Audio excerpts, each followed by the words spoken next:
जयकारा बोल सच्चे दरबार की जय। एक कथा मेरे माता जी हमेशा हमें सुनाया करते थे, नारद जी की कथा। भगवान नारद जी भगवान विष्णु जी के साथ रहते थे। एक बार नारद जी को घमंड हो गया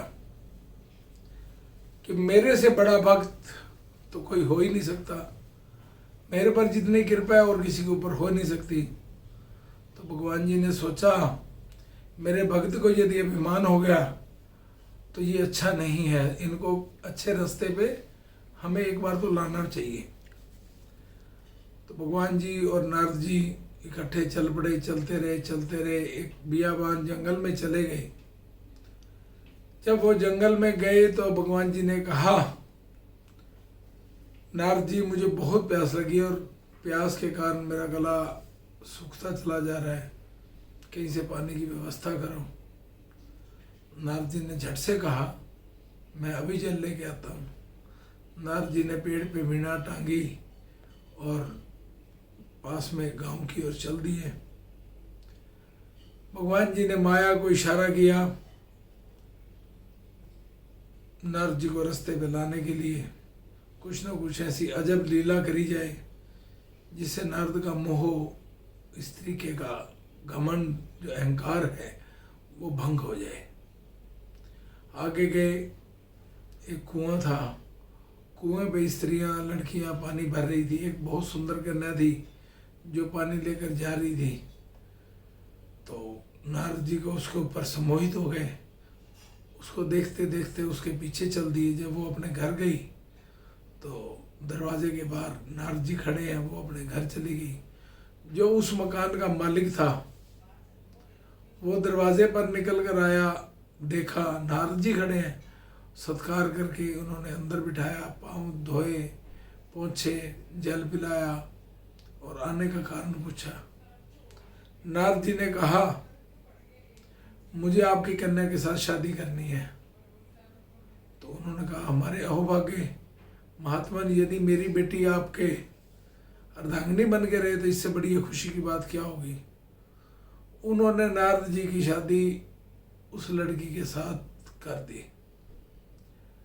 जब वो शादी कर दी तो नारद जी उसको लेकर गांव में अलग प्लाट वगैरह उन्होंने दे दिया, ये रहने लगे। नारद जी खेत में काम करें, सुबह जुताई करें, शाम को आ जाएं, उनके अर्धांगिनी उनके रोटी कपड़ा का ध्यान रखे और सेवा करती रही। काफ़ी साल बीत गए, खूब अन्न उपजने लगा। इसी दौरान नारद जी के 2-3 बच्चे भी हो गए और वो बच्चों में लिप्त हो गए, वो भूल ही गए कि भी किस काम के लिए आए थे। उसके बाद जब कुछ दिन बीते तो बरसात आई है। बरसात बहुत मूसलाधार, पूरा गांव जलमग्न हो गया। जो पशु मवेशी थे वो दौड़ने लगे। नारद जी भी अपने बच्चों के साथ उस गांव को छोड़कर निकल लिए। अब गांव में से, बाढ़ में से निकल रहे हैं, कभी पैर कहीं जा रहा है, कभी पैर कहीं जा रहा है, हाथ में गठड़ी सामान की और दूसरे हाथ के साथ अपना बच्चा, बीवी दूसरे बच्चे को उठा के चल रही है। चलते चलते उनके हाथ से वो गठरी पानी में बह गई। देखते देखते, चलो गठरी बह गई, कोई बात नहीं। उन्होंने बच्चे को कस के पकड़ लिया। पानी का बहाव इतना तेज था, उनके हाथ से बच्चा भी छूट गया। अब बच्चा छूट गया तो चिल्लाने लगे, उनकी बीवी भी चिल्लाने लगी।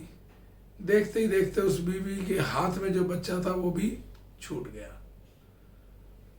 दोनों अकेले रह गए। अब दोनों एक दूसरे का हाथ पकड़ के चल रहे हैं तो क्या होता है कि रास्ते के अंदर, उसी पानी के अंदर एक गहरा खड्डा आ जाता है, वो उसके अंदर दोनों गिर जाते हैं।